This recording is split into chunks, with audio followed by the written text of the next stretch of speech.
오늘 마태복음 28장 16절과 20절을 한마디로 요약하자면 명령을 지켜야 된다라는 사실을 오늘 우리 가운데 말해주고 있습니다.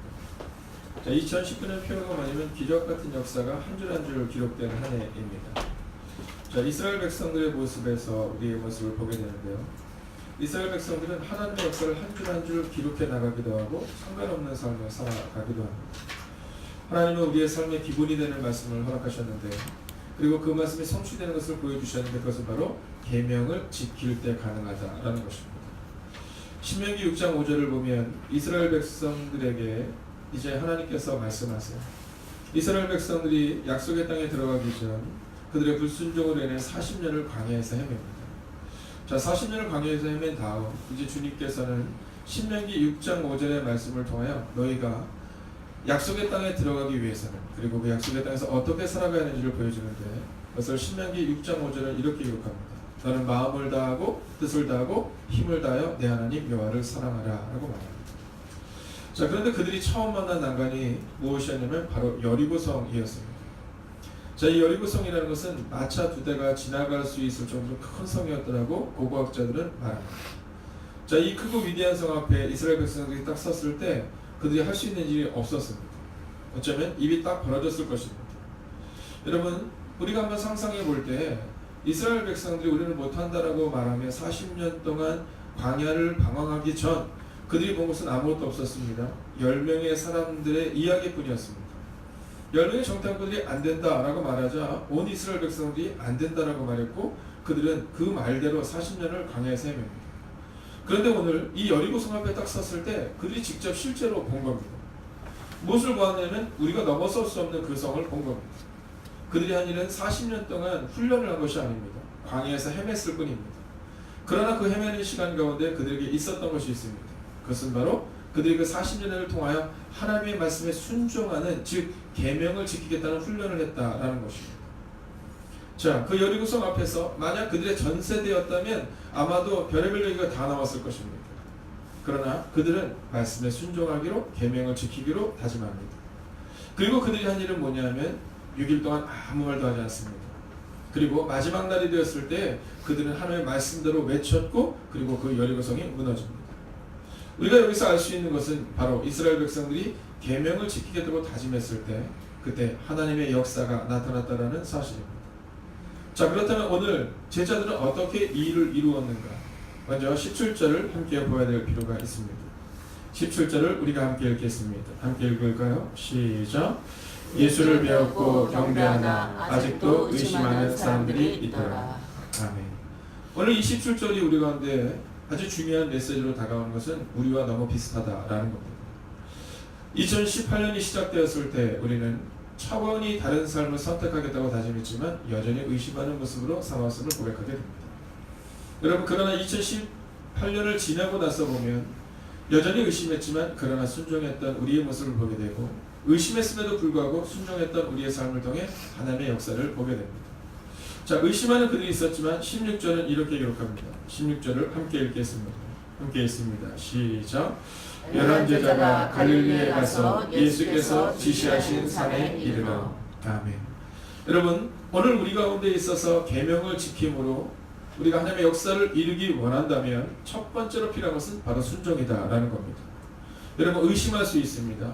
여러분, 믿지 않을 수 있습니다. 우리 마음 가운데 과연 할 수 있을까라는 마음이 들 수 있습니다. 여러분, 순종이라는 것은 내 감정과 상관이 없는 것입니다. 내 마음과 상관이 없는 것이죠. 여러분, 나는 아닌 것 같지만 그러나 순종하는 것입니다. 이스라엘 백성들이 여리고성을 돌 때 다 믿음으로 돌았느냐? 성경은 그것에 대해 아무 말도 하고 있지는 않습니다. 그러나 그들의 삶을 볼 때 아마도 우리가 같지 않았을까 생각합니다. 그러나 그들이 전 세대와 달랐던 것이 한 가지 있습니다. 그것은 바로 순종이었다라는 것이죠. 여러분, 예수님을 따라다녔던 5,000명의 사람들이 있었습니다. 그들 가운데서 오늘 믿지 않는 사람들은 다 오지 않았다라고 말할 수 없습니다. 여전히 의심했지만, 여전히 걱정되었지만, 그러나 그 의심을 넘어서서 그들이 믿음으로 순종했을 때 오늘 이 제자들과 또 이곳에 모였던 하나님의 사람들이 놀랍고 위대한 역사를 이룰 수 있었다라는 겁니다. 여러분, 20절의 말씀을 우리가 함께 보겠습니다. 20절 함께 읽을까요? 시작. 내가 너희에게 분부한 모든 것을 가르쳐 지키게 하라.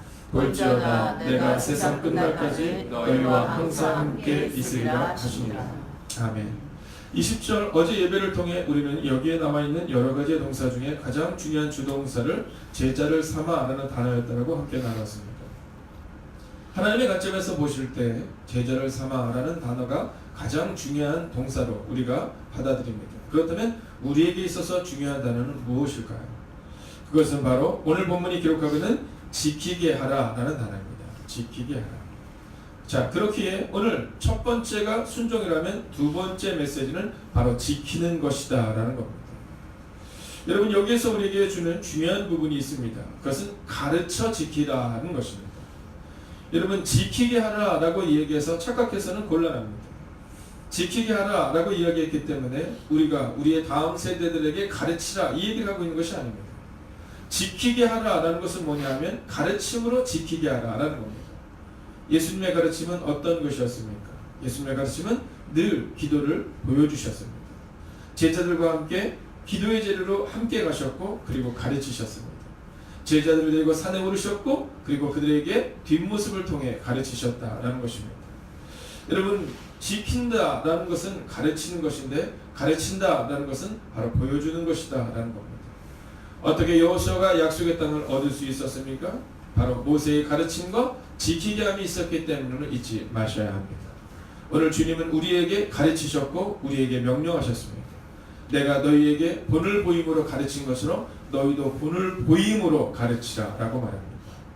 사랑하시는 여러분, 2019년 여러분의 가정 가운데 부모의 기도의 뒷모습을 통해 가르침을 배우고 장로님의 뒷모습, 권사님의 뒷모습, 집사님의 뒷모습, 청년 리더들의 뒷모습을 통해 가르치고 그리고 배울 수 있는 그리고 지키는 은혜가 넘치는 행복이 가득한 교회와 행복이 가득한 교회에 속한 사랑하는 성도님들의 가정이 되시기를 주의 이름으로 축원하겠습니다. 마지막 세 번째는 사랑하라 라는 것입니다. 우리가 이 시간 요한복음 13장 34절의 말씀을 같이 한번 읽겠습니다.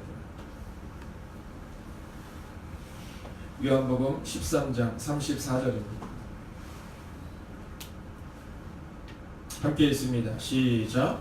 새 계명을 너희에게 주노니 서로 사랑하라. 내가 너희를 사랑한 것 같이 너희도 서로 사랑하라. 아멘.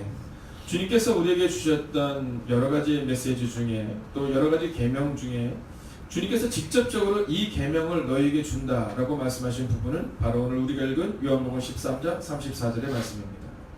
요한복음 13장 34절을 통해 오늘 주님께서는 세 번째 메시지를 우리 가운데 전해주고 계시는데 그것은 바로 너희가 만약 명령을 지키기 원한다면 계명을 지키는데 그 계명을 사랑이라 라고 정의하고 있습니다. 오늘 요한복음 13장 34절은 사랑하라 라고 말하는데 사랑은 선택이 아니다 명령이다 라고 말하고 있습니다.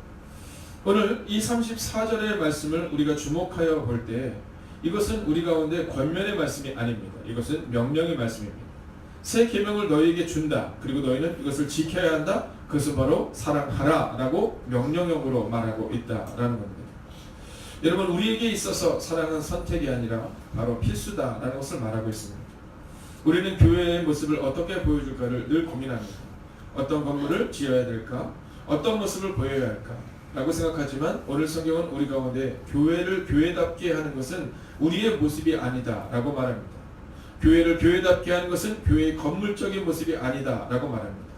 그러면 교회를 교회답게 하는 것은 무엇일까요? 35절의 말씀을 우리가 함께 읽습니다. 함께 읽습니다. 시작.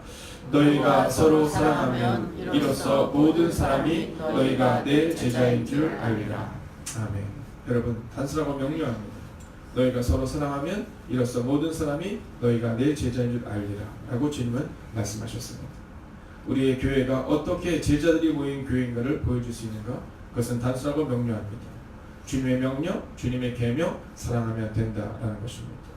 사랑하시는 여러분, 신명기 6장 5절은 우리 가운데 이렇게 말한다고 서두에 말씀드렸습니다. 너는 마음을 다하고 뜻을 다하고 힘을 다하여 내 하나님 여호와를 사랑하라. 그리고 주님은 우리 가운데 이렇게 말씀하십니다. 새 계명을 너희에게 주더니 서로 사랑하라. 기도하겠습니다.